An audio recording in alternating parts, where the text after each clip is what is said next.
Welcome. Here you are. Here's Patrick. You are welcome to unmute. And Yoni.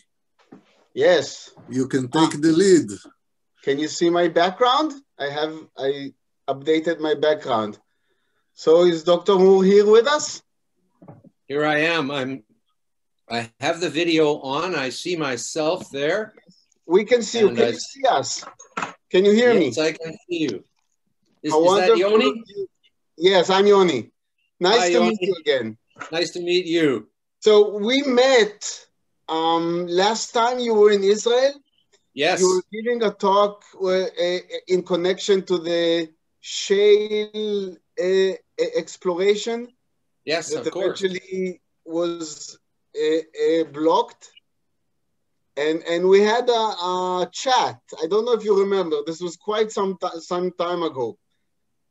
But I will tell the story briefly as we start. Boss, do you think we should start or should we wait a few more minutes? Well, I'll let people in. Please mute yourself, everybody. And yes, but please keep the video on if you can. Yeah, and you are advised to keep the video on and let us feel that we are among humans, you know, as much as possible. This is why the on. And because we miss this feeling. And please go ahead, Yoni. The stage is yours. Okay, so thank you very much. Thank you everyone for joining us. So this is our first international meeting in the host of the Israeli Forum for Rational Environmentalism. So for those of you who are not familiar with our forum and to our guest, which I will in a second introduce, the forum was established by various members of the academy and other places, men of profession, myself included, Boaz Arad, who is near me and is hosting the Zoom interface of this meeting, Professor Nir Shaviv, which some of you might know, Professor Micha Klein, who is already here in the audience, Dr. Yuval Bartov, which maybe you met, he was the chief geologist of IEI at the time, and other members, as an infrastructure to promote a reasonable and balanced discussion on topics of climate, environment, and energy. This is the scope of the Forum for Rational Environmentalism, and it's really a great honor for us to host probably the man who I feel invented rational environmentalism in a way, and Dr. Patrick Moore. So please wave your hand, Dr. Moore, so we can all see you. Hello, everybody. Nice to be here in Israel. Yes, well, I hope you'll be here real, in your real self sometime, but this is what we have. It's actually an opportunity, I think. So let me just give a brief introduction to the CV of Dr. Moore. He graduated his PhD in ecology from the University of British Columbia in 1974. Probably at that time it was not even known as ecology, probably something like biology or forestry or something like that, but it was really in ecology. At the time, he was also one of the founding members of Greenpeace and served in its leadership in the Canadian branch and then as a worldwide director for over a decade. He was on board the Rainbow Warrior when it was sunk by the French Navy. I don't know if anyone here knows this story, but if you don't, you should look it up because it's an amazing story. So one can never blame Dr. Moore for being unenvironmental or not friendly to the environment. In 1986, he left Greenpeace, and he will hopefully tell us briefly why he did that. And since then, he became a leading voice in against environmental alarmism, advocating, and these are my phrases, for a human approach to environmentalism. And I think if you read his books and his essays and you hear his online talks, the human approach is very distinct. He's the author of 5 books, including what I consider a true masterpiece, The Confession of a Greenpeace Dropout and the Making of a Sensible Environmentalist. I recommend everyone to read it and also to buy and read his new and fantastic book, Fake Invisible Catastrophes and Threats of Doom, which is essentially why we are gathered here. So you see the book is on my right side. It's on Amazon. I downloaded it to Kindle and read it in 1.5 days. It's just beautiful. It's very, very clear, concise, and fluent. It's just excellent, excellent reading from someone who's really an amazing specialist in these topics. So what we're going to do now is it will be like a conversation or an interview or something like that. And I will kind of ask questions. And then I have a list of questions from the audience. And some of them will be asked by who wrote them and some of them I will ask. So should we start? Yes. So Dr. Moore, please introduce yourself in your own words and tell us something about you that I've missed or one cannot read in your CV or in Wikipedia. For example, the story of leaving Greenpeace and you know, what was behind this in your own words. Thank you very much, Yoni, and everyone for inviting me to this wonderful opportunity. As Yoni and I met, I don't remember which year it was. I can go back in my photos perhaps and find out, but probably early 2000s, I think. Yes, I was a young PhD student, so something at the time when the discussion of the shale oil reserves in the vicinity of Ben Gurion University was going forward, and I was there on the invitation of 2 generals who had been chosen, one from the left, one from the right, to look at this situation. And so they brought me over to discuss it. And of course, you say the word rational, there's also reasonable. And 35 years ago, I branded myself the sensible environmentalist. All these words mean the same thing. They mean to balance various factors, because this is not a unidimensional issue. This is an issue that goes to the highest philosophical principles on one hand, and the deepest scientific knowledge on the other hand. So we cannot just make climate denier statements like this. We have to actually have a large amount of thinking and research to understand the issues today, not just climate change, but all of the subjects, many of which are blamed on climate change, but people think of as different issues, like the extinction of the polar bear or the death of the coral reefs, which are always in the news.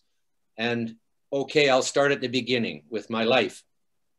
My family are pioneers coming from mostly England originally, but also I have Germanic, a lot of Germanic blood, Anglo-Saxon, from the Germans who came and invaded England many centuries ago.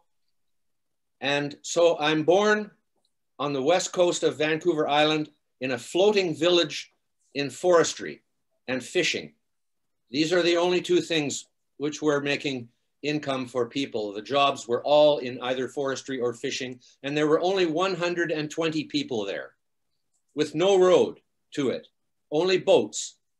So we lived in an isolated community in the rainforest of the west coast of Vancouver Island called Winter Harbor. And you can look it up on a map and even go to Facebook and find many pictures of this place.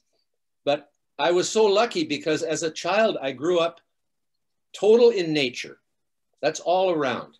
Some people come from the city and they say, why do you like it here? There's nothing here. Only a few houses. No, everything is here. The forest is here. The oceans are here. The mountains are here. The wildlife is here. So they don't see that as anything. They see only as anything built human things. And so I had a completely different perspective. And even though I didn't realize it, I grew up with a philosophy of nature and a love of nature. So it's in my blood right from the start. But I went to school by boat every day, to one-room school with maybe 8 to 12 students from grades 1 to 8, one teacher. And that's as far as it went. So I had to be sent to Vancouver, the big city, for boarding school, where I lived for 4 years in a private high school and excelled in science, especially in the life science of biology. And then I went to University of British Columbia, where I entered a Bachelor of Science honors in biology and forestry. Forestry is the biggest industry in my province of British Columbia, and trees are everywhere. It is one of the most forested places in the world. So I studied the science of forests a great deal in my undergraduate years. And then at the height of the Cold War, the height of the Vietnam War, and the threat of all-out nuclear war in the late 60s, early 1970s, this was also the emerging consciousness of the environment. And as you say, Yoni, the word ecology was never yet printed in the media. No one knew this word. Environment was being discussed more and more.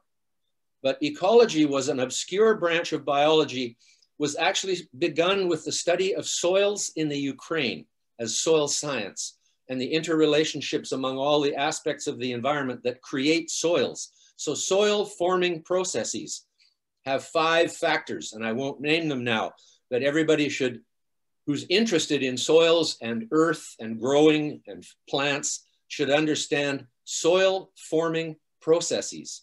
Because people make the mistake, and excuse me if I wander sometimes when I come across a thought I think should be transmitted. No, people think the trees and the plants are eating the soil, are using the soil for food. And of course they are. But if the trees and plants weren't there, there would be no soil. So that the trees make the soil. Some people think that, oh, if you keep harvesting the trees, the soil will go away because it will go with the trees. But no, the trees make more soil than they use by dropping their leaves. And when they die, their wood decays and makes soil. So we have to think of soil in a different way from the people who are saying, oh, the soil will all be gone, washed to the sea. No, the plants will keep making it and making it and making it. And so I was doing my PhD in ecology at this time. And yes, ecology was known in the academic world.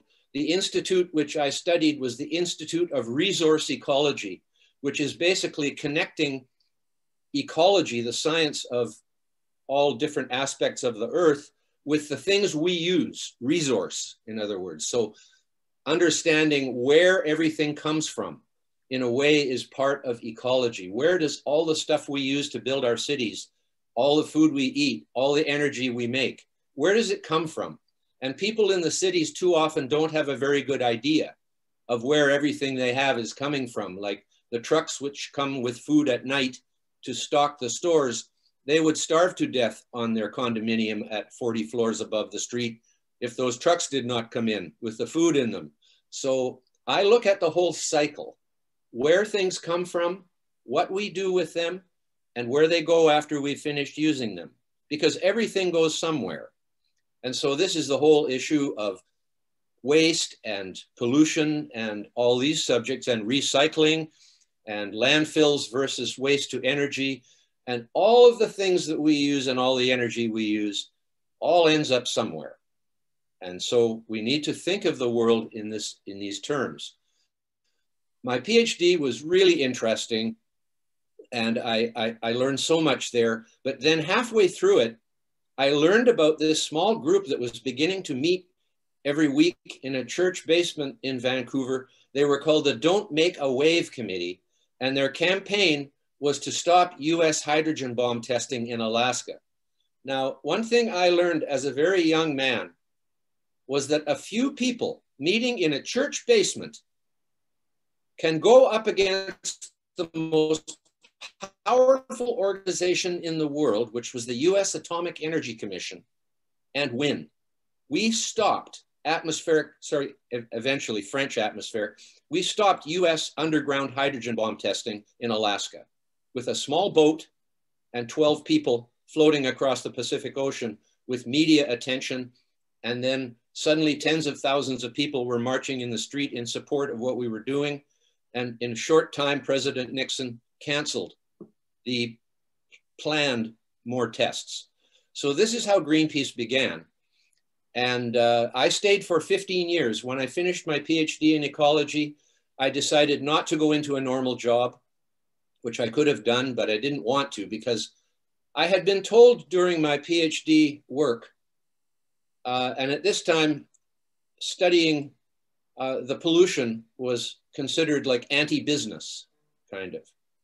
And so I was told by my professor that the head of my faculty had been told by a very important politician that if I wished to get a job in industry or government when I graduated, I should change the nature of my inquiry.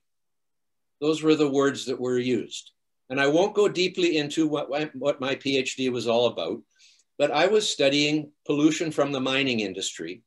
And I was right and I was wrong. I know that now in retrospect. Some things I had right and some things I had wrong. I was young, I was a student. So, nobody gets everything right all the time.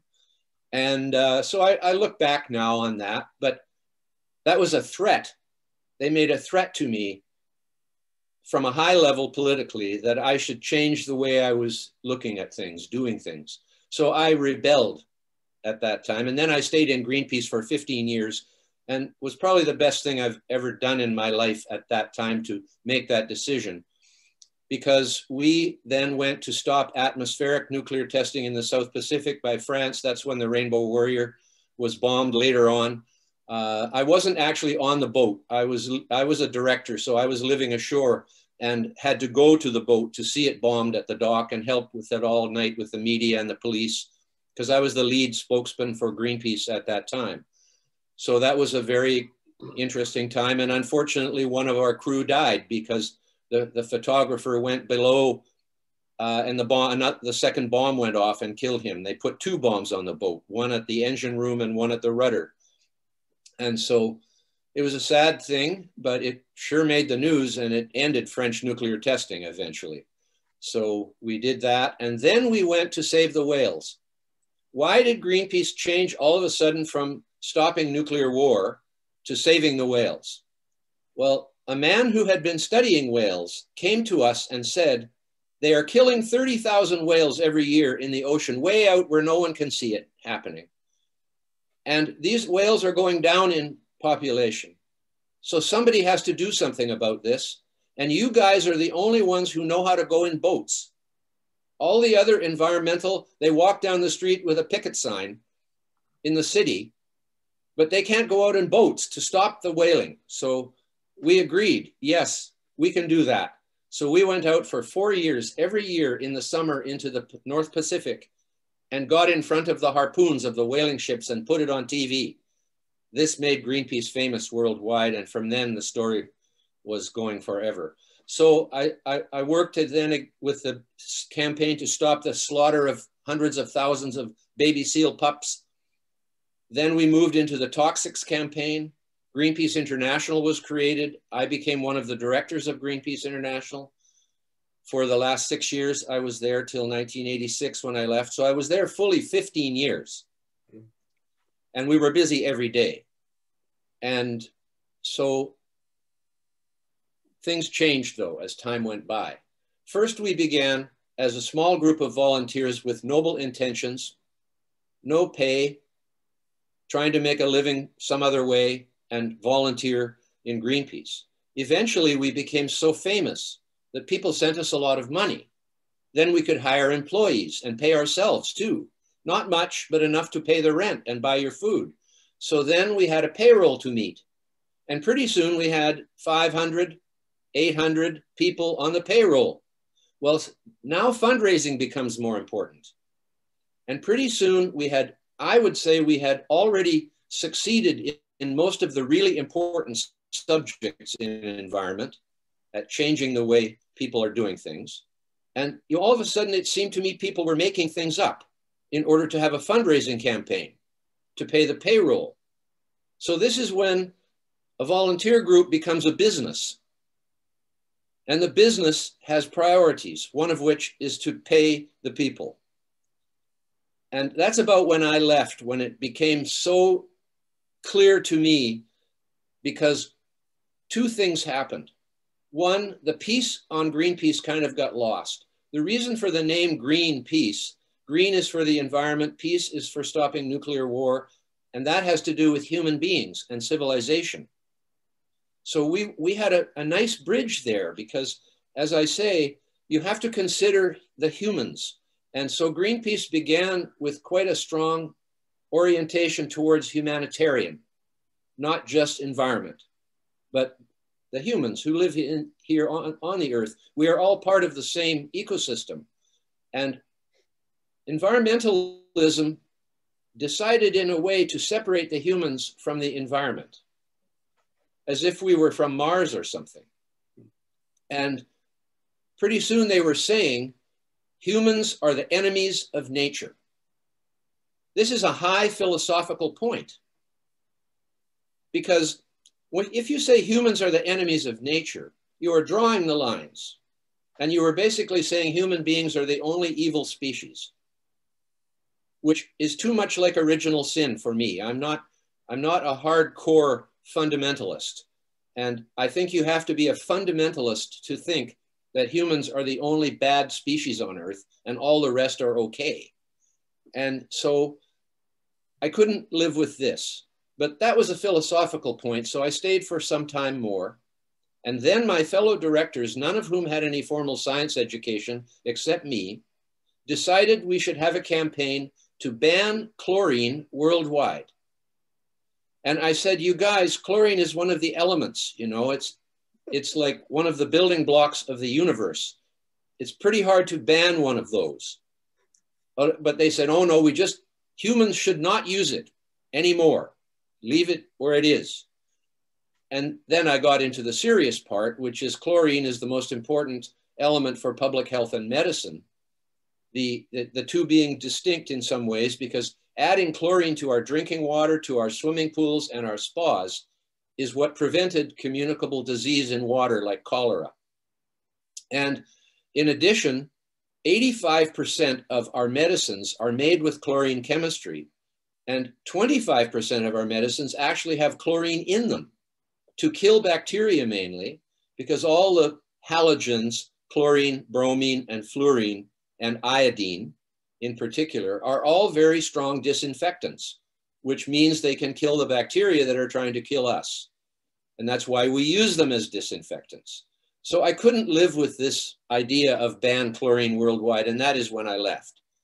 And I left vowing to myself that I would be a sensible environmentalist, basing my policies on science and logic, not on sensationalism, misinformation, and fear. And that is why Fake Invisible Catastrophes and Threats of Doom has been written, because almost all the campaigns today are scare stories. They are about making people afraid. And I open the chapter on climate change by saying, you're driving down the road in your SUV, you're afraid you're killing your grandchildren. And that makes you feel guilty. And guilt and fear are the two best ways to open a person's wallet. So then you decide you give a donation to one of these charities, as they call themselves, or like Greenpeace, and give them money. And that will make you feel better. For some reason, people keep driving their SUVs after they feel better from giving Greenpeace money. But there I've given you the beginnings of my life. And since then, I have focused on all the environmental issues. You know from reading my book, Confessions of a Greenpeace Dropout, that the first half is basically an autobiography of my life, and especially the 15 years in Greenpeace. But the second half is a discussion of each of the environmental issues, from energy to chemicals. You know, people say, but that's a chemical. And my chapter called Chemicals Are Us points out the fact that everything is a chemical.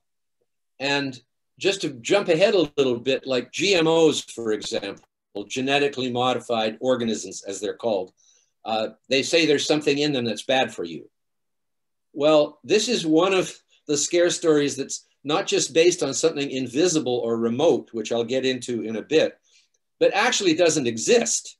There is nothing in there. How do I know there's nothing bad in the GMOs? Because not only is it invisible, obviously, because they haven't put it on their hand and showed you, or under a 10 million times microscope, you can't see it. It doesn't have a name, and it doesn't have a chemical formula. Everything has a name and a chemical formula. Every gas, every liquid, every solid, everything real can be named, and you can say if it's carbon, hydrogen, chlorine, whatever, right? This thing in GMOs doesn't have a name or a chemical formula. And when I tell that to people, they say, oh, I never thought of that. Well, we have to think of that because we are being fooled, taken for fools, to think that something that doesn't have a name is a known dangerous thing. There is nothing. Yeah. So that's the silliest one of all of the scare stories, because the other scare stories, like take radiation, for example, which is invisible, as in the title of the book.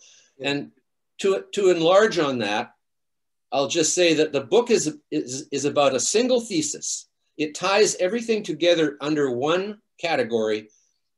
And I say that the scare stories today are virtually all, I think maybe all, based on things that are either invisible, like carbon dioxide and radiation, or so remote, like polar bears and coral reefs and the Great Pacific Garbage Patch, which is supposed to be thousands of miles in the ocean, that nobody in the public can verify the truth for themselves. The basis of science is observation. When you make an observation of something happening, you say, oh, look at that. Maybe this caused this, because I saw this happen. Then you verify it by doing it over and over and over again. This is science, to see if it works out the same way or if it was just a fluke caused by some other thing. So you make sure you verify it. Then you announce it to the world, and you ask other credentialed scientists to replicate it, which means simply to repeat it by doing the same thing as you did. And if many scientists find, yes, every time I do this, it comes out the way you said it would, now you are coming to a discovery, a theory, a hypothesis, whichever word you want to use. You're coming to learning something new. And this is what science is. Science is not about being able to make up stories. And this is why they use the word narrative. The climate change narrative, the ocean acidification narrative. Narrative should be confined to fiction. It should not be used in science, because science is not about stories, is not about fantasies, is not about wishing things. Science is about real observation, verification, and replication of things that are really happening in the real world. So I will stop there, Yoni. I hope that was not too long-winded, but I know we have time. Amazing. And when I have time, I'm so happy because you can't say these things in 5 minutes. So first of all, you have as much time as you want. And basically you already answered a few of my questions. So that's great because we can go on. So let this. So as you said, the book encompasses quite a lot of these scare stories. And as you point quite correctly, invisible enemies. So I would ask, what do you think is the most disturbing prophecy, or the one which is really the most out of line with science, that really is easy to demonstrate to the public that here, this prophecy is completely wrong? I mean, what's the most spectacular mistake? The problem there, Yoni, is that the worst one, of course, is that the world will become too hot for life in a few years. The climate catastrophe, the climate emergency. but also the most difficult one to explain. So there are other ones which are much easier to explain, which are not as apocalyptic a prophecy as the one about the whole world catching on fire or whatever they think is going to happen, right? I've always wondered what the end of the world actually looks like in reality. They say the end of the world all the time is coming, 10, 15 years, right? Does it blow up? Does it catch on fire? Even if it caught on fire, that wouldn't be the end of it. It would still be a planet going around the sun, but it wouldn't be a very good thing. So let me start with something simpler, so I can explain the idea. Also, the one that most people cannot believe at first when I say it, because they're already indoctrinated into thinking plastic is evil, right? And that plastic in the ocean is even more evil. That is really the problem, right? That is killing the ocean, right?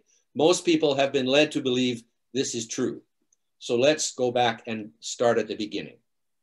First, the war on plastic is simply part of the war on fossil fuels, a proxy for the war on fossil fuels, because plastics are almost all made from fossil fuels. And so this is how they're getting at it, through the war on plastic. Secondly, nature produced plastic 3 billion years ago. It's not something only humans have done. And the most important plastic in nature is called cellulose. Plastics are polymers. A polymer is a chain of monomers, M-O-M-O-N-O, meaning one, single. So every polymer like polyester, polystyrene, polyvinyl chloride, each one of those is a chain linked together of individual molecules, each of which is identical.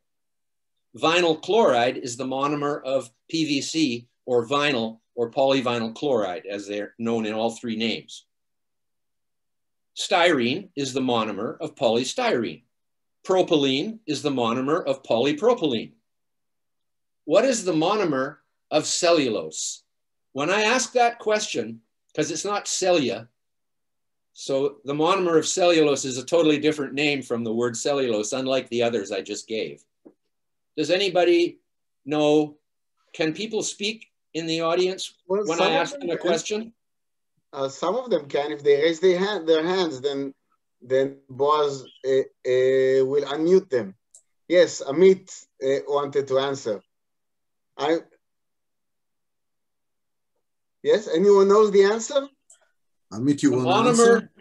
The monomer of cellulose, the most important plastic in nature. Okay. I saw a hand raised. But... Amit, I unmute you, Amit. No, Amit, it's the same. It's the same as cotton. Glucose. Yes. Glucose. Who knows glucose? See, you have, of course, you have scientists in the audience. But most audiences, no one knows what the monomer of cellulose is. It's glucose, which is the sugar which is produced by photosynthesis by combining water and carbon dioxide, the two building blocks of all energy for all life. And so this is where I begin with the subject of plastic, is that a plastic called cellulose is made from the primary energy for all life, which is glucose. When it's used as a molecule, it is used to make the energy in all of the plants coming from photosynthesis and in all of the animals. If we didn't get the sugars and fats and starches, all of which start as glucose, or fructose or sucrose, there's a number of sugars, but cellulose is a polymer of glucose, which is sort of the central sugar in the scheme of things. If we didn't get those sugars from the plants, either directly or through the animals we eat, which have eaten plants, we would not be here because we need this energy. So the sun comes down on the plants in the ocean, which are called phytoplankton and kelp, and on the land, which are called plants, and they make the food and energy for all the rest of life. That's the beginning. Now, cotton is made of cellulose. So cotton is in fact a natural plastic. Fiber. Polymers are fibers. So they can be woven into nets. Cell walls are made with polymers in our living bodies. So we have to think of the word plastic differently, because wood is plastic. The cellulose in wood, I've just explained, is a polymer. The lignin is an amorphous kind of plastic. So a good analogy is to think of a tree, the stem of a tree, how rigid and beautiful it is. It's so strong. It's strong because the cellulose is the rebar, the steel rebar, and the lignin is the concrete. Lignin is amorphous. In other words, it's not a chain. It's a plastic, though, like a rubber tire, sort of like that. And actually, natural rubber, which is called latex, and many of you know if you snip a plant, some white liquid will come. This is latex. This is a natural polymer as well. Latex is plastic. Rubber is plastic. So there I have an introduction to what plastic is. Now they say that plastic is toxic, especially in the sea, of course. I don't know why it's especially toxic in the sea, but that's what they seem to be saying. Well, because you can't see it in the sea, right? Exactly. But why do we wrap and package most of our food in plastic if it's toxic? We put the meat, the wrap on the meat, plastic package for it, nearly everything, milk, yogurt, you name it, right? We use glass too, but we use plastic partly because it's not breakable and partly because it's much lighter and doesn't cost as much to transport as, you know, the reason they went to aluminum cans, for example, and to plastic bottles is because they are so much lighter than glass bottles and cans. And so that means that they take less energy to transport from the factory to the store. And that's one of the primary reasons they're used, but also because they're not breakable. But plastic is not toxic. It is the exact opposite of toxic. It is sterile, basically. So when plastic goes in the sea, now let's get to the plastic in the sea part, because everybody knows that plastic on the side of the road is litter, right? And I might as well take the opportunity at this time to explain the difference between litter and pollution. Pollution causes damage, death, injury, right? It's poisonous or something like that. Pollution, though, is actually a value judgment. It's not a scientific fact. Pollution is something that is somewhere you don't want it to be because it's causing a problem. Litter is something you don't want it to be because you don't like looking at it. Those are two very different things. Litter is an aesthetic problem, whereas pollution is an environmental problem. So we need to separate those two things. But the fact is, in the ocean, a piece of plastic floating. Now there are some plastic in the ocean is negative. I will get to that, but it's not because it's plastic. A piece of plastic floating in the ocean is in fact no different than a piece of wood floating in the ocean. There's actually a very good quote in my book from an environmental thinker who makes this point, that plastic in the ocean is a floating reef in the same way that wood in the ocean is a floating reef, because hundreds of species use floating objects regardless of what they are. They could be pieces of wood, they could be pumice, which is volcanic rock from beneath the sea, which floats because and we'll get back to pumice again in a minute, but anything that's floating in the sea that is not toxic, which is nearly everything that is floating in the sea, is used by other species to lay their eggs on it, to attach themselves like barnacles to it, to eat the stuff that's growing on it. So plastic in the sea performs the same role as wood in the sea, basically. And no one is against wood in the sea. But when you see wood washed up on the beach with plastic, it's the plastic you don't like to see. You like to see the wood. And I'm not against human aesthetic. I'm happy for people to clean the plastic from the beach as long as they do something useful with it, like maybe burn it for energy, which is a good use for it, or recycle it if it's recyclable, right? I don't mind that. I don't like seeing plastic on the beach either, but I know that it's because I don't like seeing it, not because it's actually damaging anything. And so that is important to understand. Now we come to the Great Pacific Garbage Patch. CNN reports this, and many other medias report this, that the Great Pacific Garbage Patch is twice the size of Texas, 3 times the size of France, and is growing more rapidly than we thought it was before. That's the line. In fact, the Great Pacific Garbage Patch, which theoretically is thousands of miles at sea where no one can see it, in other words, no one can observe it for themselves, does not exist, period. There isn't even a small Pacific Garbage Patch, never mind a large one size of Texas, twice the size of Texas. But if you go on the internet, you will see these images. Just Google Great Pacific Garbage Patch, and you will see lots of images which are saying they are showing you the Great Pacific Garbage Patch, and almost all of them are photoshopped. Some of them will have an actual satellite picture of the Pacific Ocean, and then someone has drawn this big patch and put an arrow to it saying Pacific Garbage Patch. It's just you can see, once you know that, you will see which ones are phony, and all of them are phony. The sort of only exception to that, I was trying to figure out what I was going to say there next. Well, anyways, the Great Pacific Garbage Patch does not exist. But there is plastic floating in the ocean, and the majority of it out in the deep sea. Oh, I know what I was going to say. The Japanese tsunami. There's a picture in my book that shows this vast sea of garbage on the ocean. There's a diver coming up through the garbage in the picture, and underneath it says the Great Pacific Garbage Patch. But in the background, you can see mountains. And when I saw this picture, I'm going, I thought the Great Pacific Garbage Patch was way out in the middle of the Pacific. There can't be mountains there.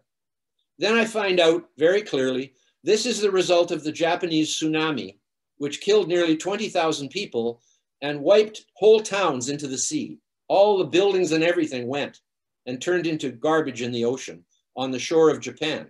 So they've used those photographs to say this is the Great Pacific Garbage Patch, which is rather unfair.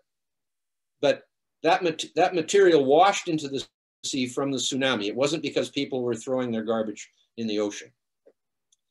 And so the Great Pacific Garbage Patch is fake. People come to me in audience sometimes and say, you can't say that. The Great Pacific Garbage Patch is real, but it's floating just below the surface. That's why you can't see it. Well, no. Each piece of plastic does not have some kind of buoyancy compensation device. Things usually either float or sink. And when they sink, they generally go to the bottom, which could be 6,000 feet down or more. So this idea that it's just sitting there under the surface is not plausible. And so the next thing they say, oh, but it's microplastic. And I say, oh, you mean it's invisible? And it's not on the surface. It's in the water somewhere. So we can't even see it. How can that be a Great Pacific Garbage Patch? It's not. It's a lie. And yes, of course, plastic does break down. And I had a tweet this morning which said, well, plastic is different from wood and other things because it never breaks down. This is not true. Sunlight breaks plastic down very quickly. And plastic breaks down even without sunlight over time. But it is a very durable product if it's kept out of the sun, which is a good thing. That's why we use it, because it's durable.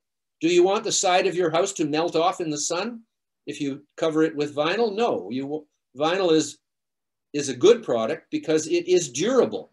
And this, people think only degradable things are good for the environment. something that can easily, not, is it degradable? What's the word I'm looking for? Anyways, the opposite of durable. What word did you use? Oh, you're muted. Muted. Composable, maybe. Yes, compostable is another good word for it. Yes. The last thing we want is for what we build our houses out of to be compostable.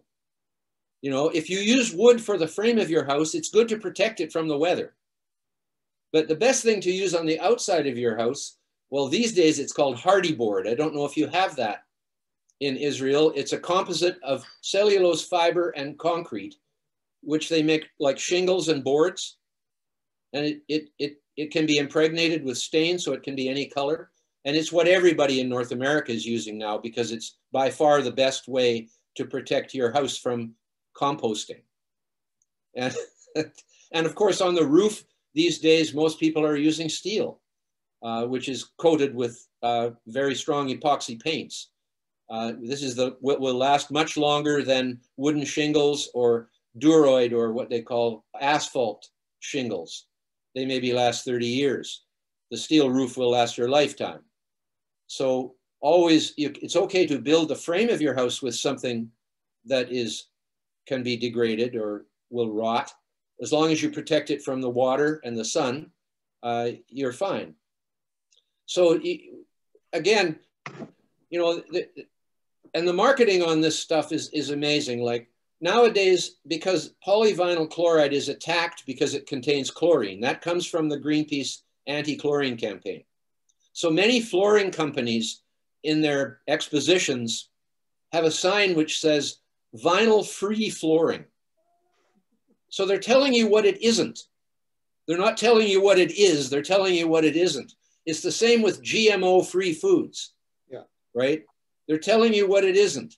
And that is, to me, that's just a totally backwards way of marketing. They should tell you what it is so you know why you should buy it, not because what it isn't. You know, but anyways, that's the way marketing goes and advertising. So the Great Pacific Garbage Patch does not exist. You can see the proof of this in my chapter. But now let me tell you the really amazing thing about plastic in the sea.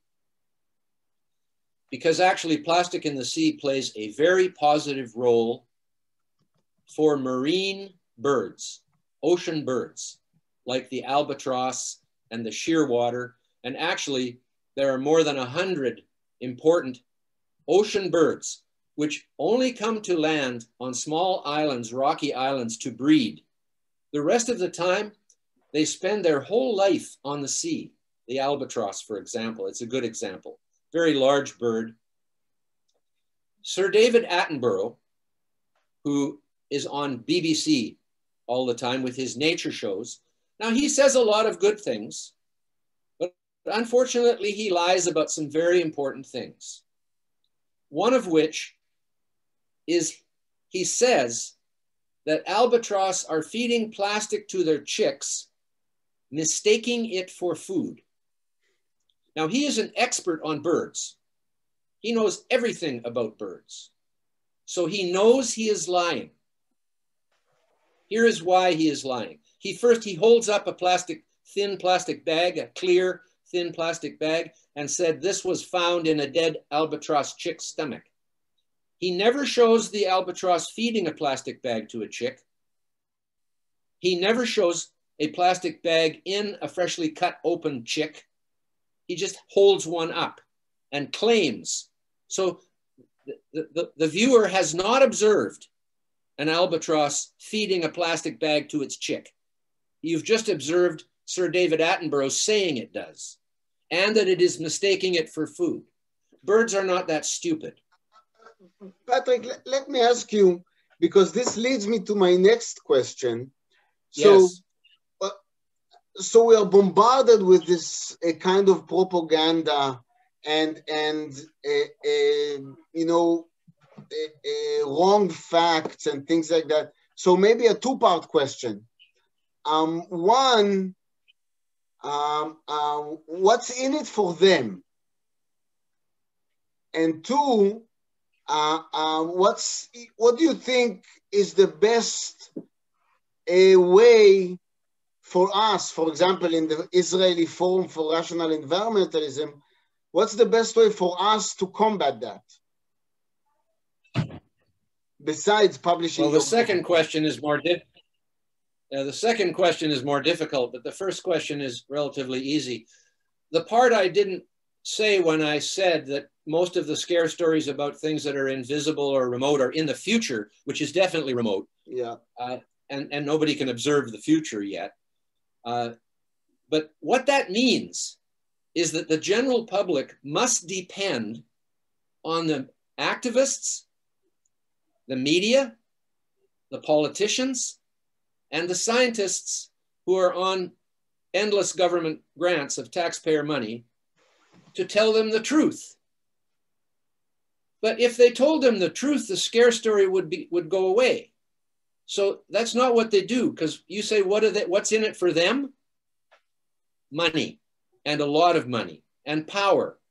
There's billions of dollars involved in donations to environmental groups who are telling you these stories, to the media who is getting advertising revenue from people buying their newspapers and watching their TV shows, from the politicians who are promising they will save your grandchildren from certain death by the earth heating up, and from the scientists who are on serial government grants. They say the science is settled, but no, we need more money to study it further. And no, you may not talk about it in any different way than I do because the science is settled, right? It's a very circular argument. If the science was settled, they wouldn't need any more money to do more research. And the science is never settled anyways, at least not completely. Someday someone will find out something new about gravity that we don't know yet. You know, that's how science is. Yeah. And so that's because there are billions of dollars involved, hundreds of billions in that side of it. And then there's the other side of it, which is called wind and solar energy, in which there are trillions of dollars involved. And all that wind and solar, the only reason it is there is because of political mandates, subsidies, tax credits, and all the rest. It wouldn't exist if it had to compete fairly with the other energy technologies, which include hydroelectric, nuclear, and fossil fuel, mainly coal and gas. Oil is only used for electricity on a few islands, like Hawaii, for example, and Puerto Rico. But mostly on big areas of land, we are using one of those other four, which is hydroelectric, nuclear, gas, and coal. Wind and solar would never be there if it were not for all of these monies going from us, individual. So everybody pays more for the electricity and a few people get mansions. That's how wind and solar work. So where was I? Yes, why are these people telling these stories? They're doing it for money and power, the same reason anybody does anything for who is basically taking advantage of the public and taking advantage of the media to get money. That's why it's happening. It is not a conspiracy. I've always made sure people say I have a conspiracy theory when I say that. That's a good distinction that you are making. Thank you. The distinction is that it is a powerful convergence of interests among key elites who are making themselves into the controllers. And it's pretty obvious they are doing that. Nobody can doubt that they are fact checking everything as if they are the head of truth, you know. And they fact checked me because I said the climate has always been changing and it always will. They said that was misleading. Yes. Honestly, on a website, it says I'm misleading for saying that. And of course, it's true what I said. Of course it is. I could go on for another 4 hours discussing the nuances, but the truth is the climate has always changed. So moving on, give us your advice on how to reach the public and public opinion. And maybe I wrote it here as a question like this: can you share a success story of rational environmentalism, or are we just Don Quixotes fighting windmills? Well, I can show you lots of success stories, Yoni, from the back when we were in Greenpeace. I mentioned many of those. From recent, I would say from recent years, before, I would like from recent years maybe, because the flood of misinformation is only here for maybe 10 or 20 years. And Yes. Well, no, if I remember going back, there was a lot of misinformation from other sides too. In the old days, misinformation has always been with us. People are always blaming, they blame witches and they for the weather, and you know they always blame something for everything bad which is happening or predicted to happen. And you know, let's just go on the word prediction for a minute before I go into good examples of campaigns which have been rational. The word prediction, when you predict something like the weather, you should have some good information to base it on.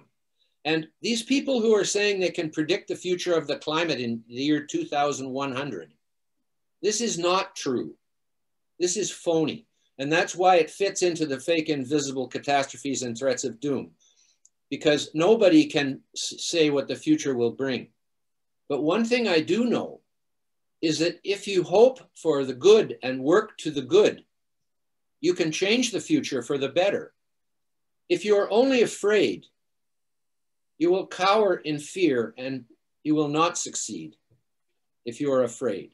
So this is why they're putting the fear in you, so they can control you.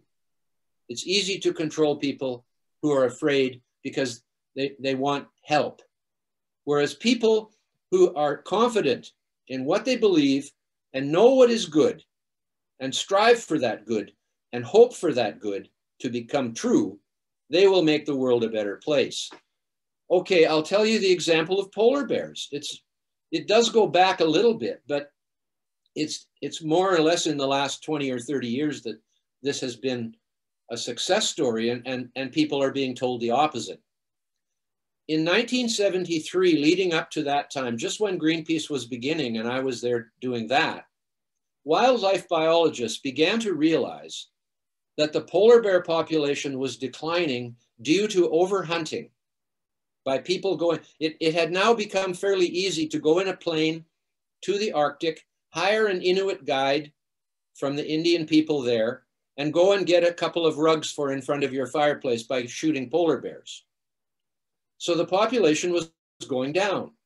So these biologists went to their governments in Canada, the United States, Norway, Denmark, and Russia, and told their governments this problem. In 1973, a treaty, an international treaty, was signed by all those governments around the pole to end unrestricted hunting of polar bears in the Arctic. This is when the decline ended, and since then the polar bear population has grown by 4 or 5 times to the present day.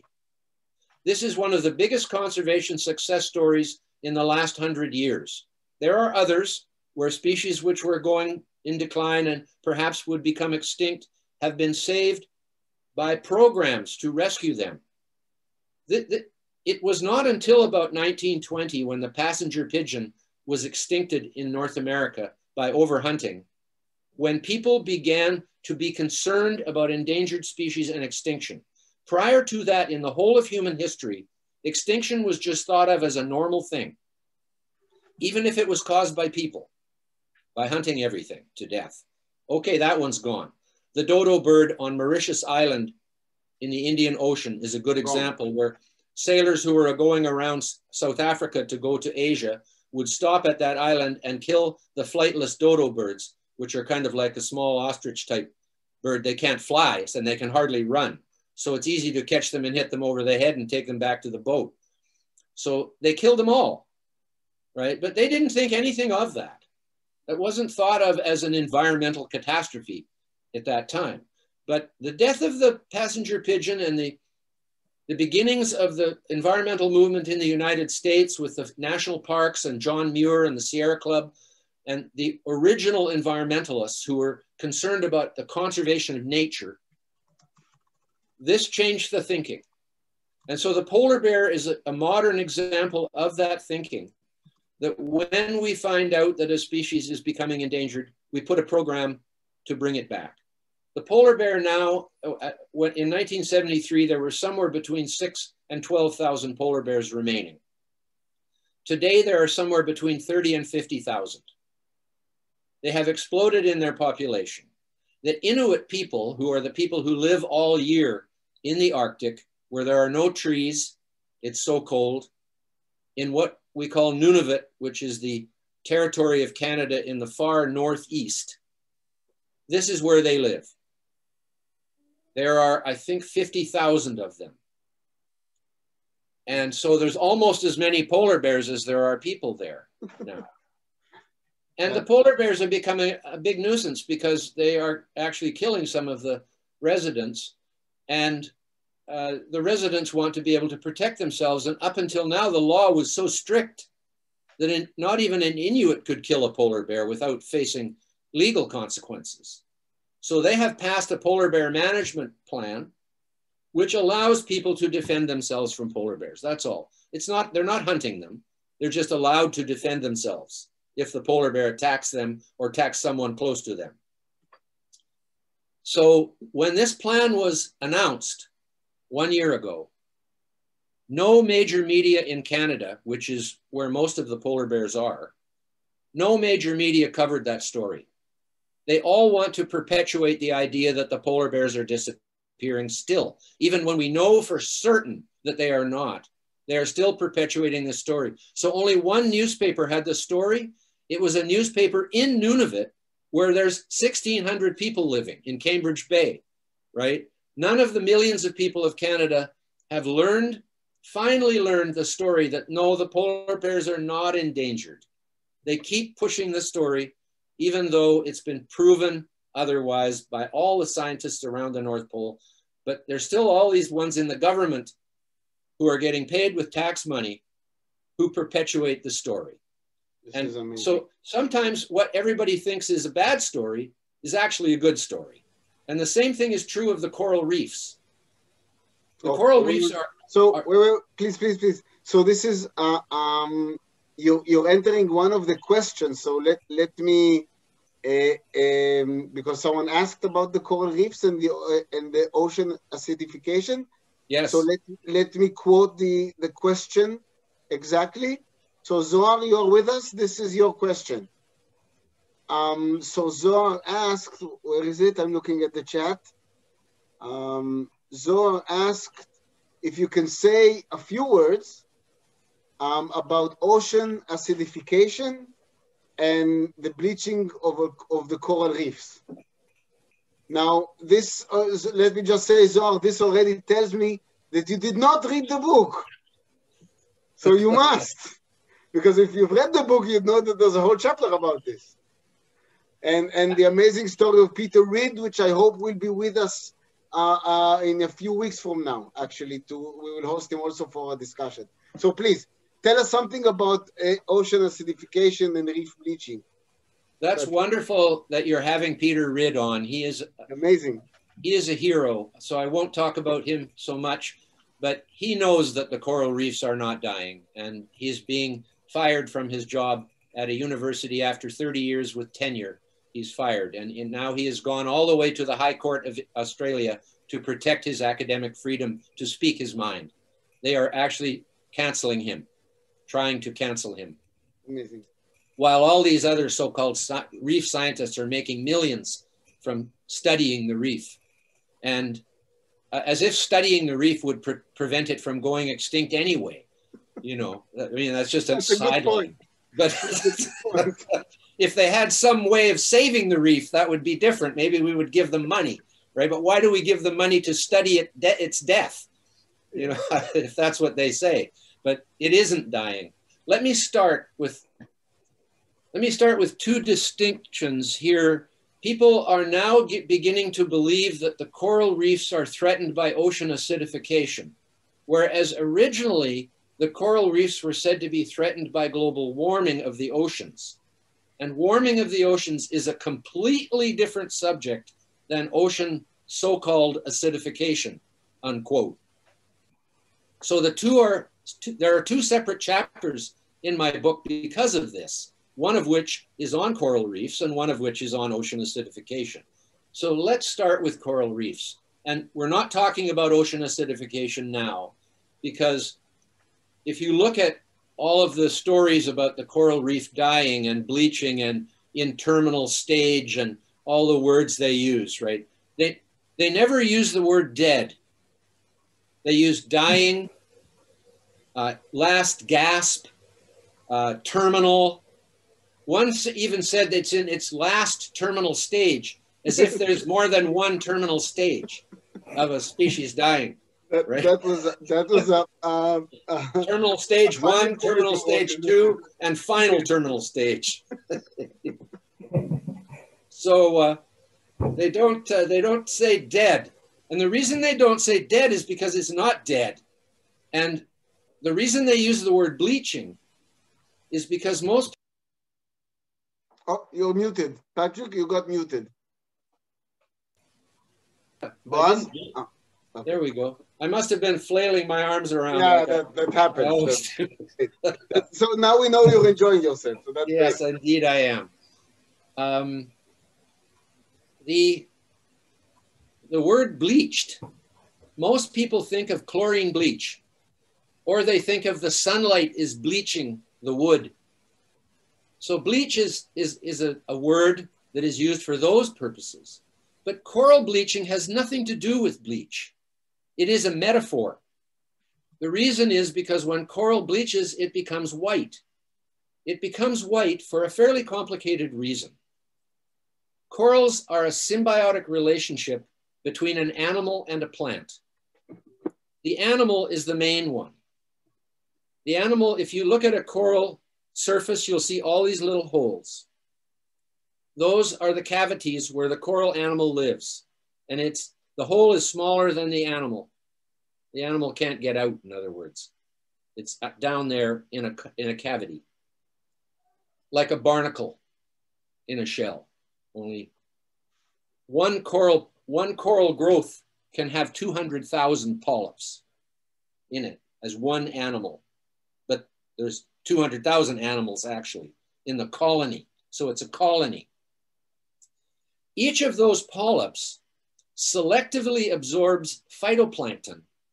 Each polyp absorbs millions of phytoplankton, which are basically microscopic. They are plants and they photosynthesize. So they bring them into their body, not into their gut, but into their actual tissue. It's as if we had green photosynthetic plankton right under the layer of our skin. So the sun could come to it and they would produce sugar and they would feed us, because we can't produce sugar ourselves.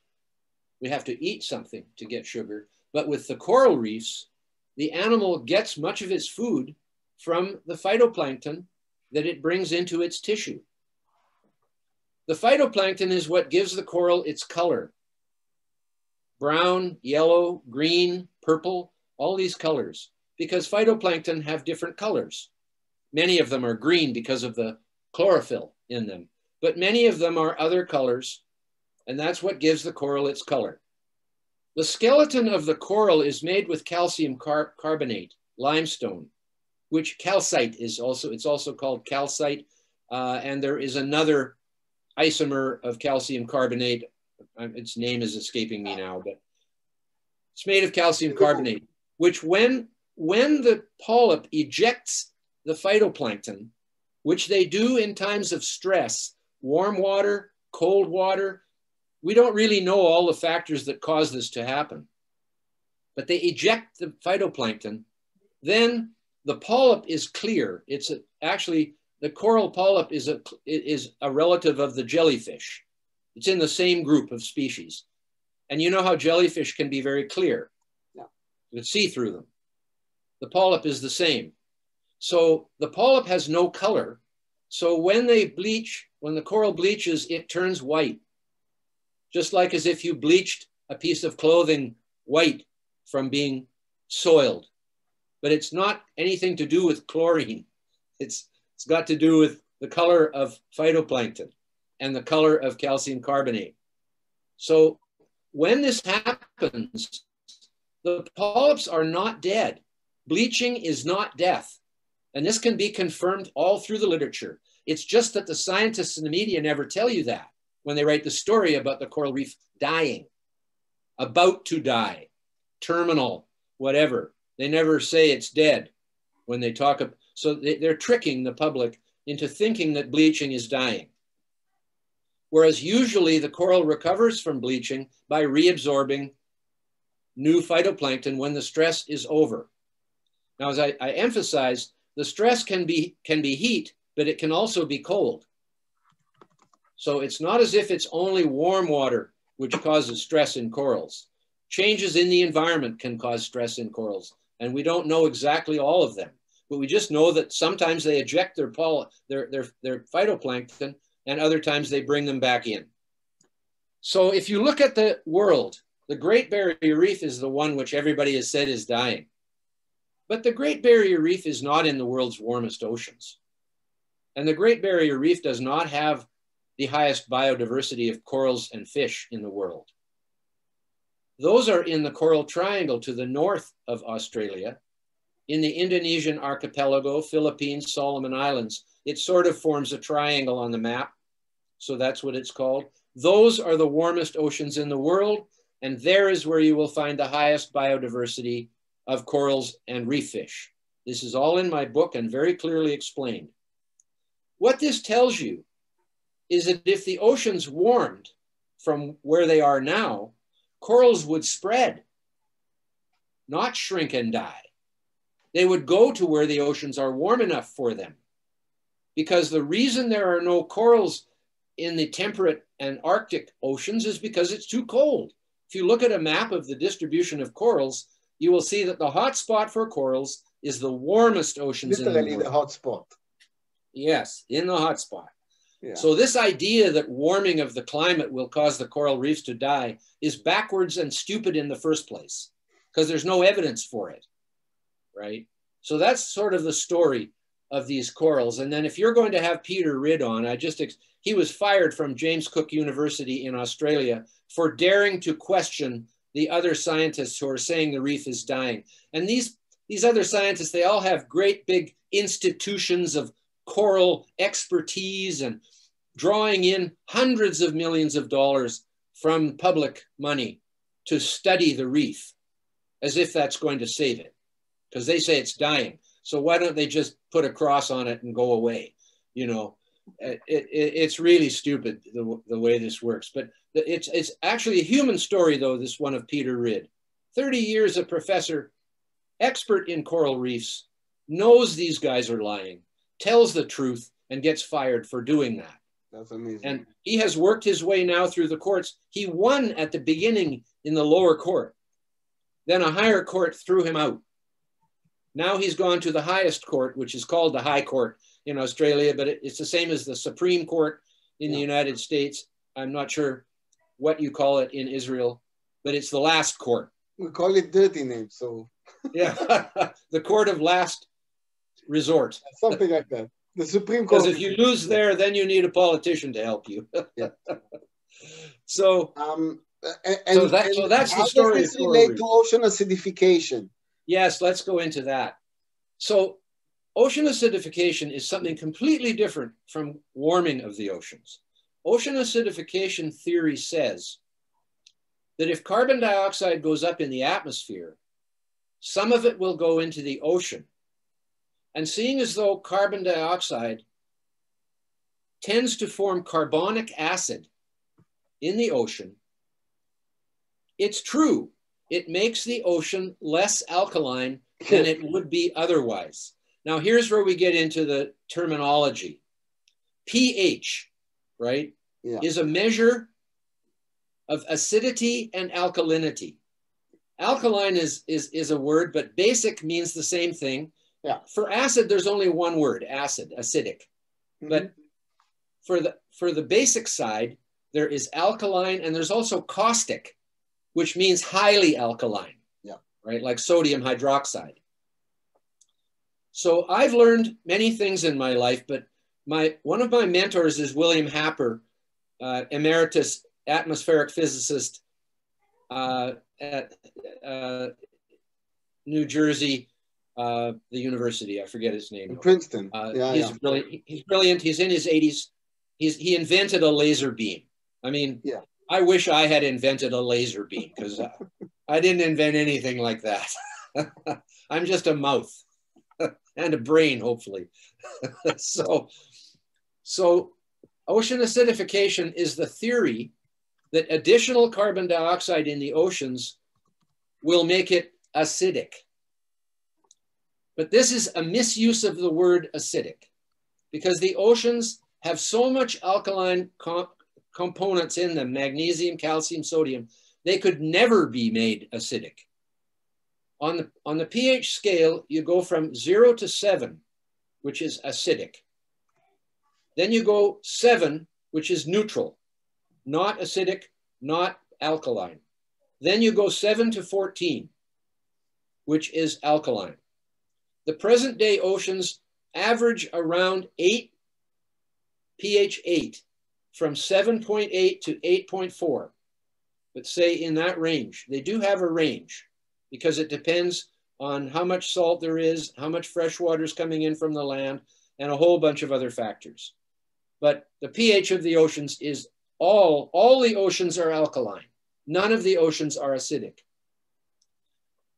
You could not make the oceans acidic no matter what plausible thing you did. They would become slightly less alkaline with more CO2. Well, let's look at a couple of facts. First, the most productive oceans in the world are the least alkaline oceans in the world, where pH is around 7.8 to 7.9. Why is that? Because they have the most CO2 in them. And CO2 is the food for plankton. So if you read about the current off the Humboldt current off Peru, that is probably the largest, lowest alkaline area of ocean in the world. It's because water is coming up from the deep, cool water. That's a cold current. Mm-hmm.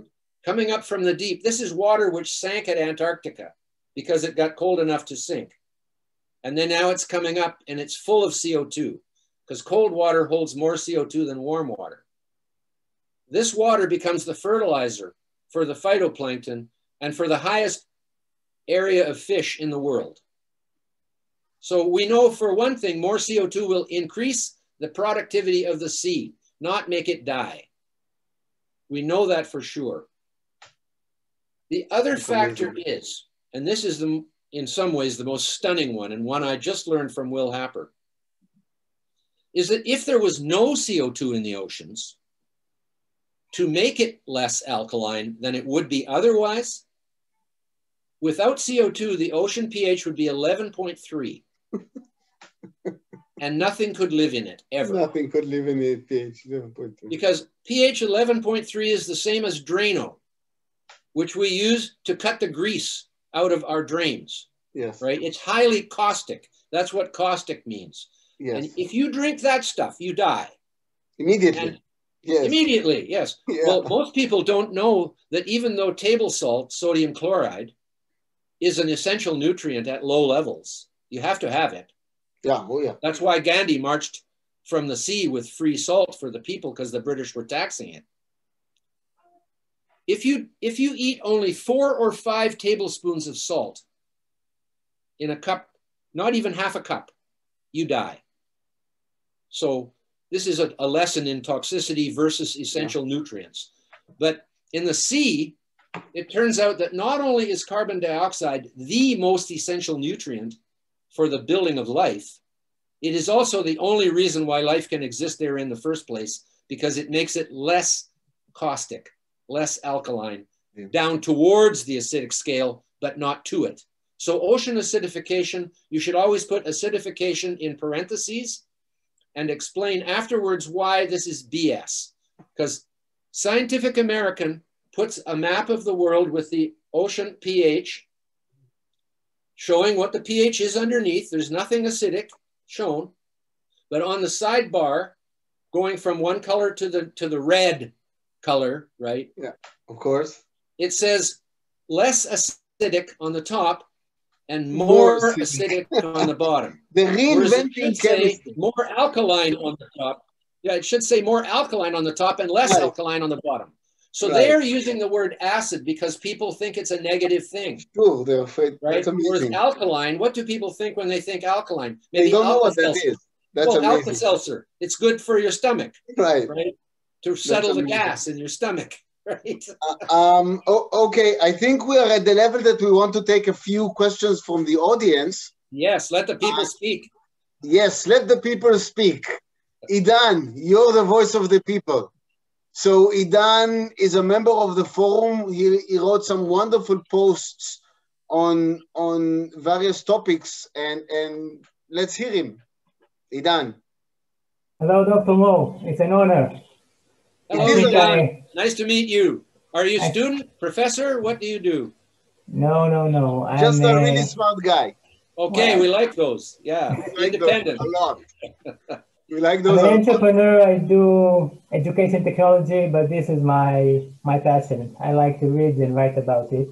So just let me interrupt you. So Idan is developing. This is true, because we are always blamed of being immoral, and we eat children for breakfast because we're climate deniers. But Idan is actually develop a software for tutoring children in the third world. Wow. That's what he does for a living. That's amazing to me. Good for you, Idan. Yes. We need to teach the young people. We need to teach them. Yes.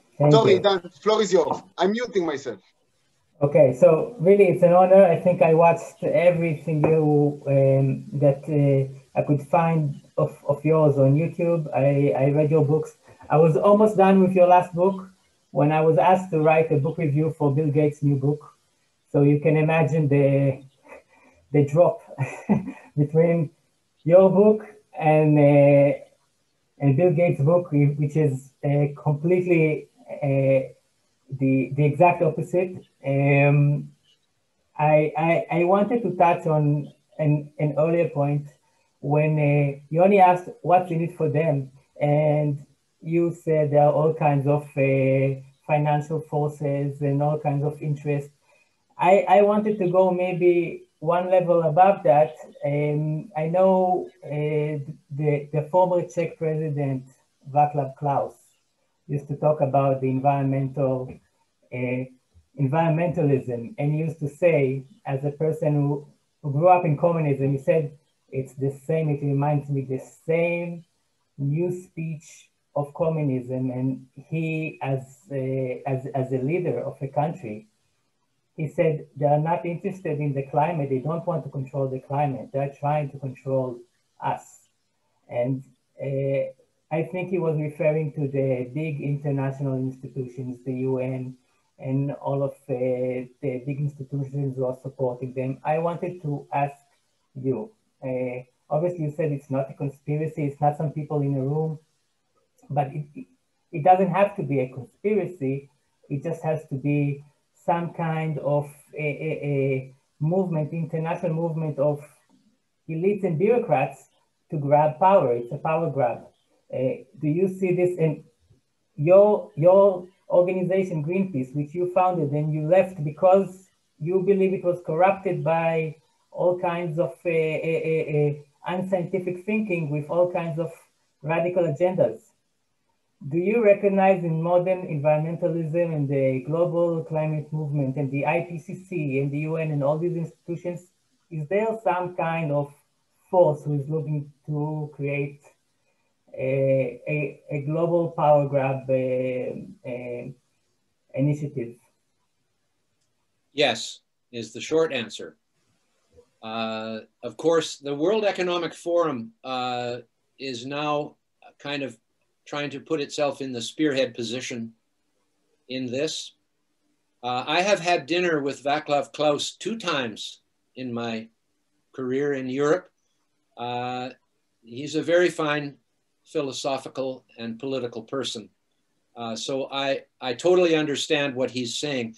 I also was educated at university so long ago by Vladimir Krajina, who was Deputy Minister of Forests in Czechoslovakia when it was still one country. He had to flee the communists after Second World War. So he taught us not only ecology, he's a brilliant forest ecologist, but he also, are you hearing me? Yes.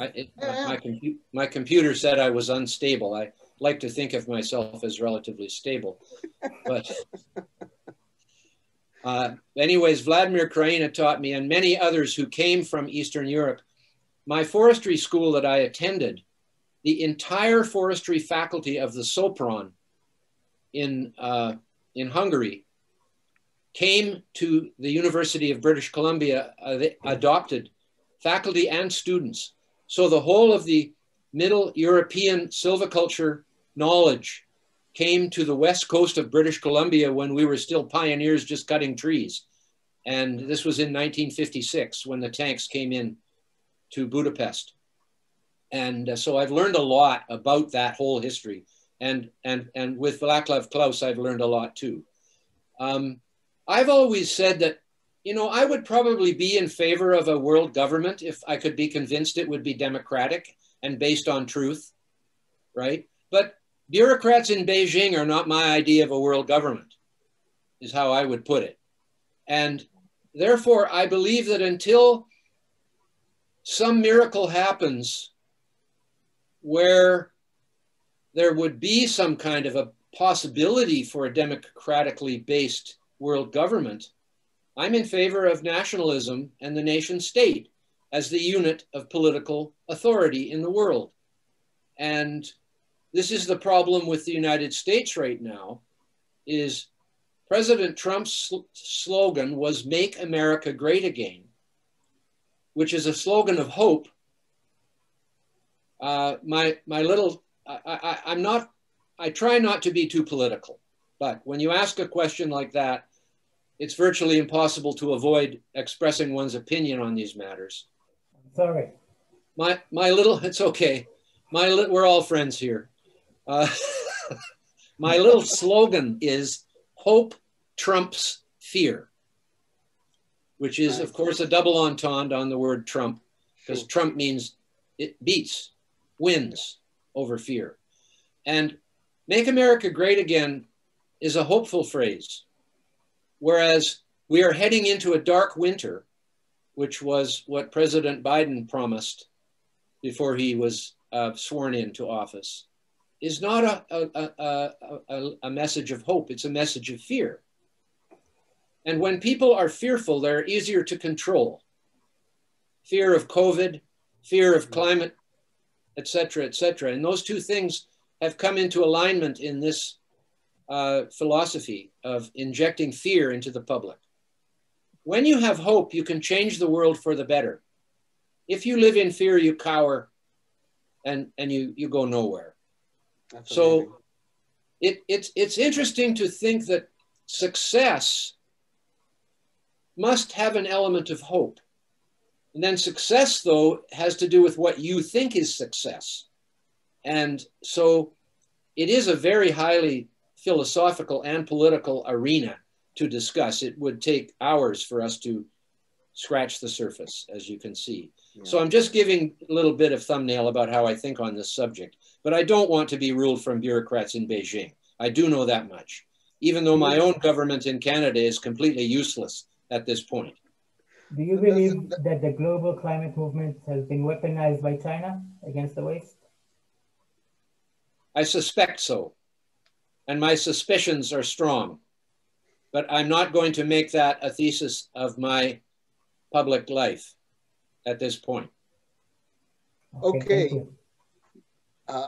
Thank you. These are your words on hope versus fear are going to be written on my Facebook page, because these are just that's a remarkable statement, and I loved it. So next question from Ariel. Ariel Bar-Lev, you have the... Yes. Can you briefly introduce yourself? Yeah, of course. Hi, I'm Ariel. First of all, it's an honor to meet you, Professor. Hello, Ariel. Moore. I'm a master's student in the Evolution, Ecology, and Behavior department in Hebrew University in Jerusalem. And I wanted to ask, what, in your opinion, is a sensible balance between conservation efforts and rational environmentalism? Because we know there are many efforts put into conservation of endangered species and parks and so on. And these sometimes, and these efforts are put, since the organizations that put in these efforts have only a set amount of resources to invest in in each subject of interest, sometimes the effort into conservation trumps other more sensible efforts or some more rational environmentalism efforts. And then there's a whole contrast between like sensible environmentalism and economic concerns. I hope I'm making my question is clear. Very clear. Sorry, your name again was? Ariel. Ariel. Oh, I have a nephew named Ariel. Beautiful name. My sister-in-law's oldest child. Ariel, yes, you make yourself perfectly clear. And you're speaking at the highest level of philosophical distinction, of course, because what we're talking about here is whether, some people I think would like the whole planet to be off limits to human beings. A nature preserve with no people so the animals can be happy or whatever. But the truth is we must find a balance. And that's why the Institute for Resource Ecology that I attended was such an institution that was looking for, early on in the 70s, was looking for this discussion. And of course we need resources. And the resources must come from the earth because that is where we are and the only thing we have. So the idea of preservation is a good idea if it's not taken too far. The interesting thing is that the New World, North, Central, and South America, Europeans came here so late that there was still so much wilderness that we have been able to create national parks of the size of countries in Europe. And so I think one of the problems in the old world is that there is really no systematic ecosystem-based preservation system in most places. Now, but again, on the other hand, Western and Eastern Europe combined had less than 10% forest cover in 1750 to 1800 because they had used all the trees for smelting iron and copper before fossil fuels and glass works, steam engines. Every building was heated with wood and inefficient combustion fireplaces and that sort of thing. So the forest had dwindled to less than 10%. That's why silviculture, otherwise known as forestry, was invented in Central Europe, the first place in the world where trees became scarce and they didn't have enough anymore. So they figured out forestry. And as I mentioned earlier, I benefited from this because the whole forestry faculty of Hungary, which was the center of where silviculture was invented, came to my province of BC, which was a purely pioneer place, and brought all the sophistication knowledge of silviculture to our province. But there is no simple answer to your kind of question.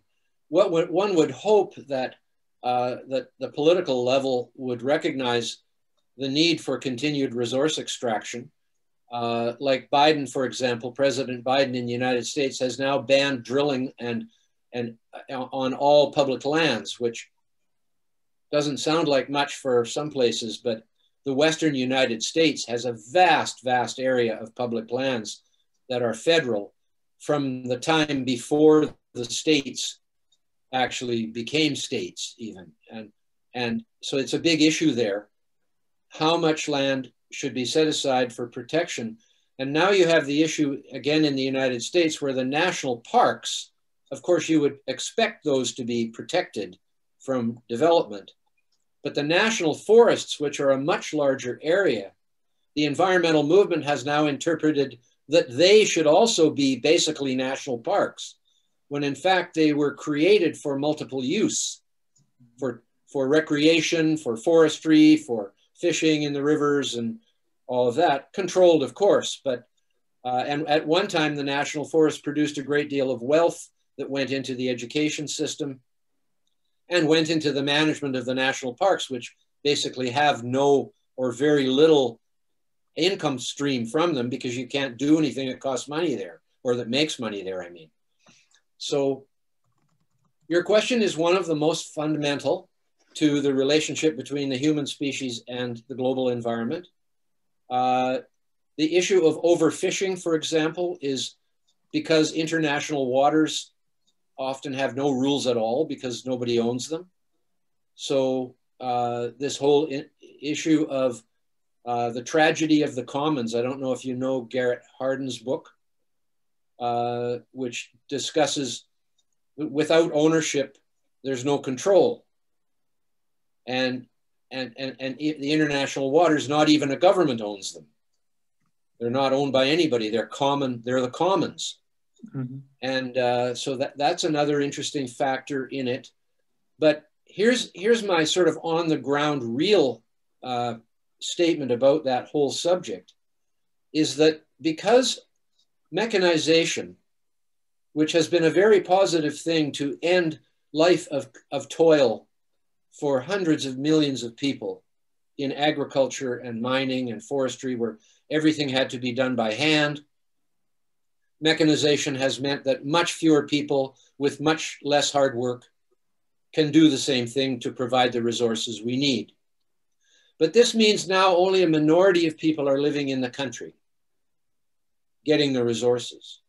And a big majority of the people are now living in the city, which is even less work-oriented of labor. But the Greens have convinced the people in the cities that the people out in the country who are drilling and plowing and cutting and blasting and otherwise extracting resources are the enemies of the earth because they are destroying the planet, mining uranium and whatever, you know, all the things that are done. They've let them forget. They want them to forget that all the city, the infrastructure of the city, the energy to run the city, and the food to feed the people which live in the city and their dogs is all coming from the outside. And they depend on those people for their very existence. So my fear scenario is like this. If we immediately stopped fossil fuels, number one, how would the food be grown? How would the food get into the city? It is in the center of the urban centers of cities where people would begin to die first. And this would spread out and cannibalism would become normal. The other factor is there wouldn't be a tree left on the earth within a few years because there would be no other energy supply once you took 85% fossil fuels out of the picture. So we have to look at it this way. And I don't know, that's why I say that mechanization is a blessing, but also a curse in the way it has affected demographics and where the people are living and what the people are thinking. But the fundraising in the cities by the green movement is based on their ignorance of their own survival and their ability to survive. So that is maybe more of a less philosophical and more practical enunciation of the point you're making, which is one of the primary points, is the relationship between humans and all the rest of the world. environment, in terms of resources in particular, what we need to survive. And in comes this, the population question. A lot of people, like Bill Gates, seem to think that most of the population should be gone, and we should reduce ourselves to 1 or 2 billion at the most. Yet they are all afraid to go first and set an example for the rest. Because if people think that the world should be less populous, surely their best example would be to quietly take their own life in a painless way of some kind. Maybe they should, you know, I don't want to speak any more of that, but you know what I mean? It's just so stupid. It's just so stupid for somebody to say there's too many people when they are one of them. No, that's an argument I have with many people. So we have about 20 minutes left, so time for 2 questions. The next question will be from Professor Micha Klein. Micha, are you with us? Micha, please unmute yourself, Micha. Micha, unmute yourself. He's with us. Patrick, I have 2 comments and 1 question. The question is, you use the word unfair in your talk, that people are using unfair data. But unfortunately, in the climate business, the unfair is NASA, NOAA, IPCC, and all the main data banks in the world are feeding the results. They are changing data. You can't find someone who is changing the measured data, and nobody talk about that. All the data that are used for predictions of the future are corrected, adjusted, or calculated data. So that's the question. What is your idea about that? The 2 comments I want to say: you can't speak on ocean acidity without mentioning the huge use of fertilizer on land.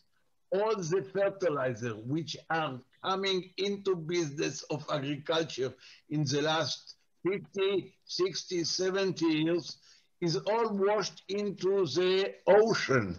And that's maybe a reason for a change, a little change in the water acidity. That's it. Thank you very much.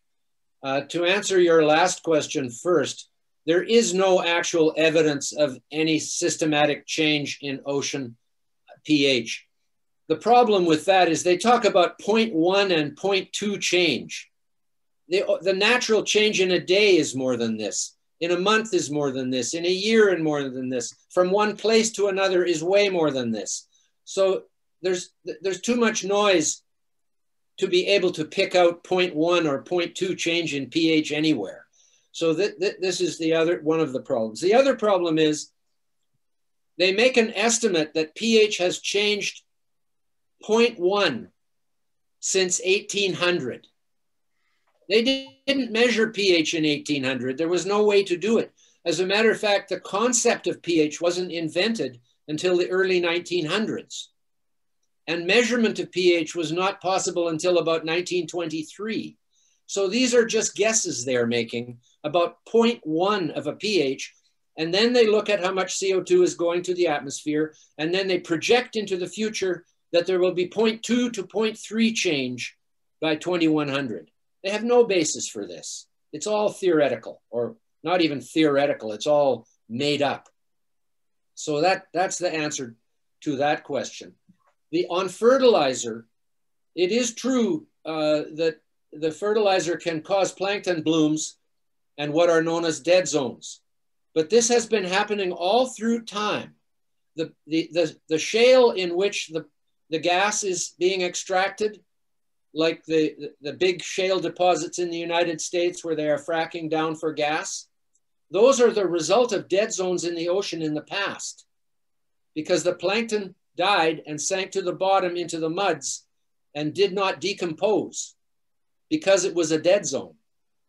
So the Pennsylvania Shale, I forget its name now, but it's got a name, the Big Pennsylvania Shale. This is a paper has been written by our new executive director, Greg Wrightstone, in the CO2 Coalition. I was a founding member of the CO2 Coalition with William Happer and Richard Lindson and others in 2006, I think. Oh, I can't remember when it was. I never remember how far back. But anyways, the CO2 Coalition is in Arlington, Virginia, close to Washington, D.C. And we've been working for many years now to bring a logical understanding of CO2 in particular and how important it is for life. But ocean acidification, if you read my paper, actually just read the chapter in my book, which is basically taken from my paper on the subject, which was double-blind peer-reviewed. It shows very clearly that there are freshwater clams and mussels. These are living in water that is actually acidic, below 7. And they can make their shells. And so can snails which live on the land in the air make their shells. So the idea that ocean creatures which make shells from calcium carbonate would dissolve if the pH went lower, it's totally wrong. How could there be freshwater clams and mussels and also crustaceans, the freshwater crustaceans, I forget their name, crayfish. They have shells and they are living in water which is actually pH 6 sometimes, even lower. It's all in my paper and in my book.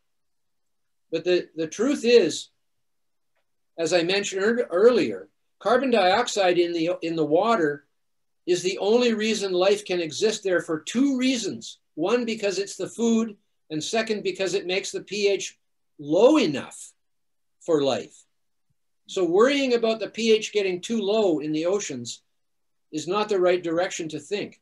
If we took all the CO2 out of the oceans, then we'd have a problem. Then the oceans would be 11.3 pH. So oceans, you know about buffering. The oceans are a buffered solution. And a buffered solution is one either of strong base and weak acid or of strong acid and weak base. The ocean is a solution of strong base, magnesium, calcium, potassium, etc. The carbon dioxide is a weak acid, carbonic acid. It does not disassociate completely. Good, because then the plants can use it easier. But it makes the pH go down into a buffering solution.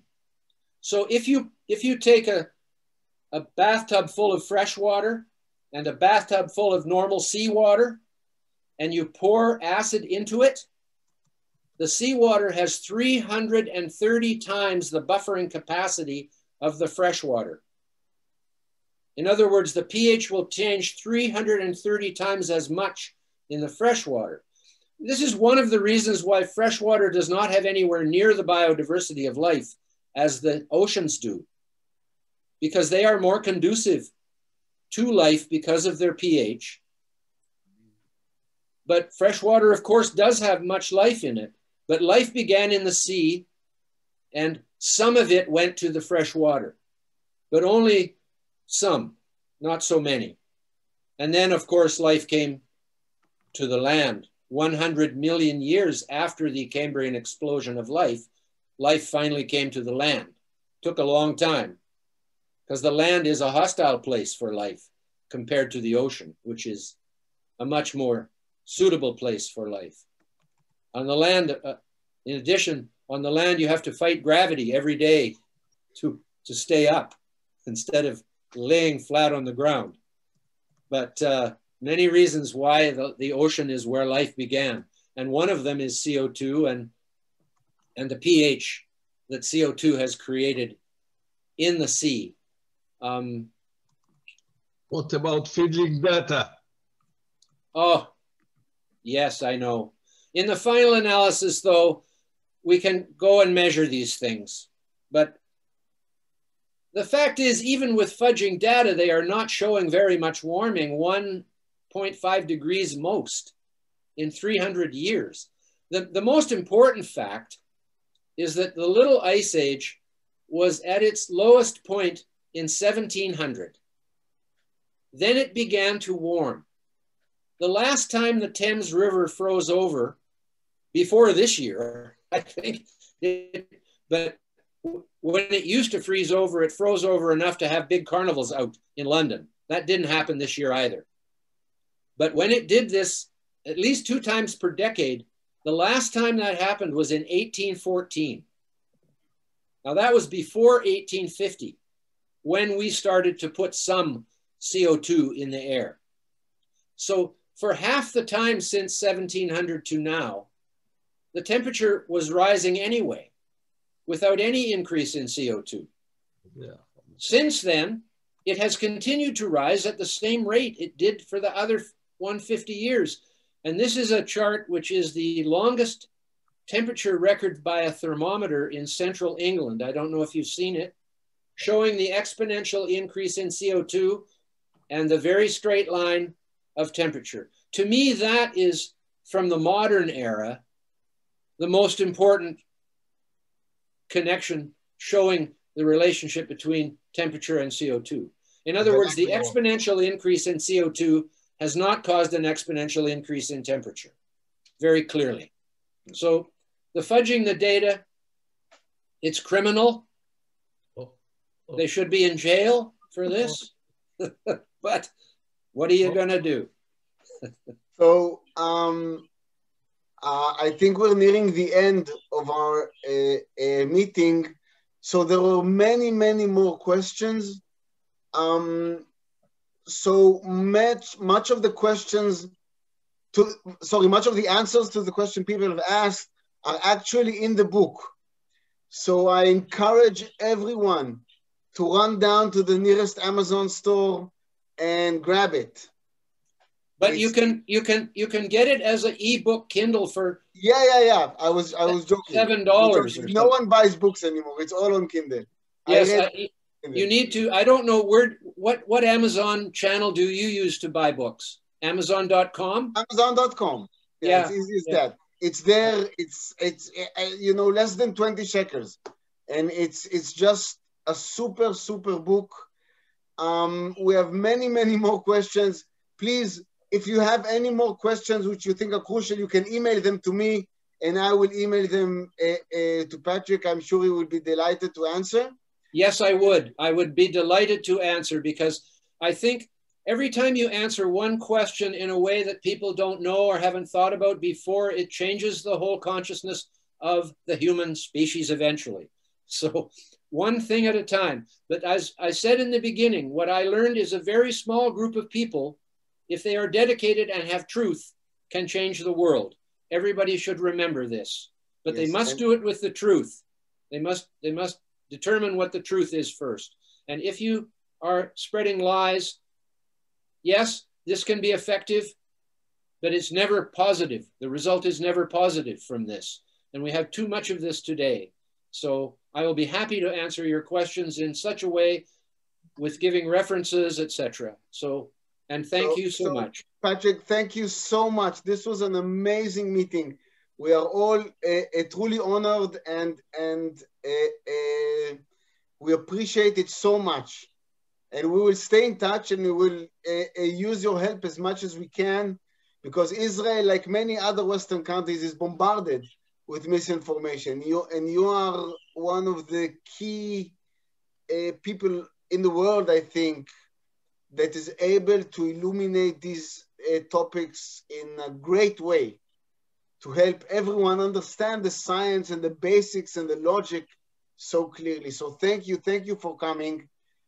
Guys, thank you all for participating and asking questions and staying live. It was a great honor and a great pleasure. And we'll see you in the next meeting of the Forum for Rational Environmentalism. Shalom v'todah. Thank you very much. Shalom. Thank you very much. I want to come back to Israel. Oh, you must. We want you. You must. When the crazy is over. When the crazy is over. We are all crazy now. when the case is over. We will be there and looking forward for it. Yeah. Bye-bye, everybody. Thank you. Bye-bye. Bye. Bye, everybody.